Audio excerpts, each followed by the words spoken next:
This video is a follow-on to the main radar tutorial, which is up on DEFYN's channel. After finishing this video, go watch that one if you haven't already. We put an insane amount of work into it, and I'm usually not one to ask for this stuff, but if you could give that video a like and share it around and feed the algorithm, that would be hugely appreciated. The goal of that video was to explain all of the radar functions, but in an effort to keep it as short as possible, we cut out a lot of little things here and there. I still wanted to talk about them, so that's what this video is, sort of a compilation of things that didn't make the cut, as well as a few things from the main video I wanted to reiterate upon. In the guide, we said that you should enable cyclic switching and constant elevation to simplify radar use. Well, here's what happens if you turn those off. If you disable cyclic switching, your cursor is always visible on your radar display in search mode. You need to bind the horizontal and vertical Q-axis keys, I put them on my arrow keys, make sure relative control is off, and now you should be able to move your cursor around your radar screen. This lets you manually put the cursor over the target you want. Sounds great in theory, in practice it's really jank and can make locking targets a huge pain in the ass, so most players, myself included, don't use it, but if that's what you're into, be my guest.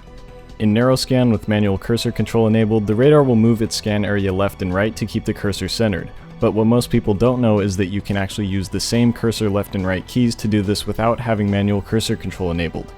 If you turn cyclic switching on, you can still move the scan pattern left and right on some radars using the same keybinds. So if you want to do a narrow scan off to one side of your plane, now you know how. Similar to cursor control, we have radar elevation. It works the same way. You disable constant elevation option in settings, and then you bind keys for up and down.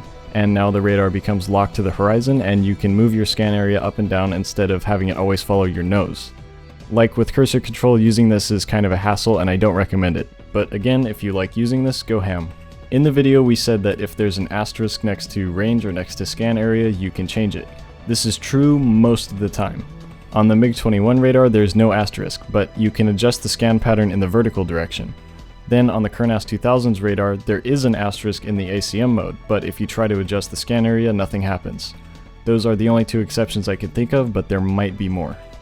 One last thing I want to reiterate on is the interaction between the lock target key and the ACM mode. On planes that have BVR and ACM mode, and with your radar off, you can hit the lock target key and it turns on into ACM mode. This is a great way to lock enemies. You can just have your nose on them, and when you're ready to go, you hit the lock target key and your radar should very quickly pick them up if they're in range. The other thing you can do with this is hit the lock button to wake your radar up and put it in ACM mode, and then use the Beyond Within Visual Range Combat key to go to search. Use the keys in reverse order to turn the radar off. Turning the radar on and off this way means you don't actually need to bind the turn radar on-off key, since you should have the lock button and ACM button bound and easily accessible. I have them both on my mouse. And here's the collection of random facts that got cut. IFF doesn't work in every mode, even if it's something your radar has. IFF doesn't work in MTI or PDV modes on all of the planes I can think of, so keep that in mind if you're playing an F4J or MiG-23 in Sim. The J7E and Kafir have gunsights that have adjustable range scales.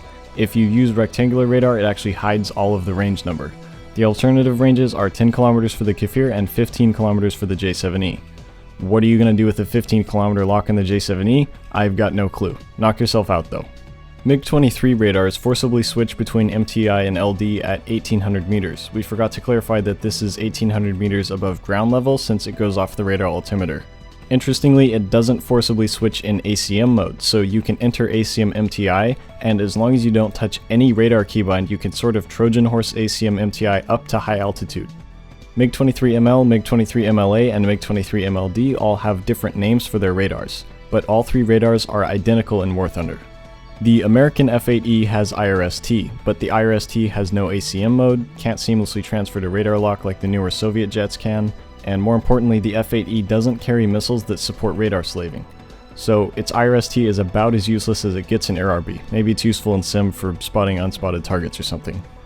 The French F-8E would benefit from having IRST due to its magics, but it doesn't have IRST. The F-14B has a camera system called TCS. When you get a radar lock, the TCS snaps onto the target, but what you probably didn't know is that you can actually get a lock from TCS view. If you enter the camera view and put the reticle over the target and mash activate target point, it will try to get a lock. But as you would expect, it's pretty scuffed, it doesn't always work, and I'm not sure why you would want to lock this way, so I don't know of anyone who actually uses this.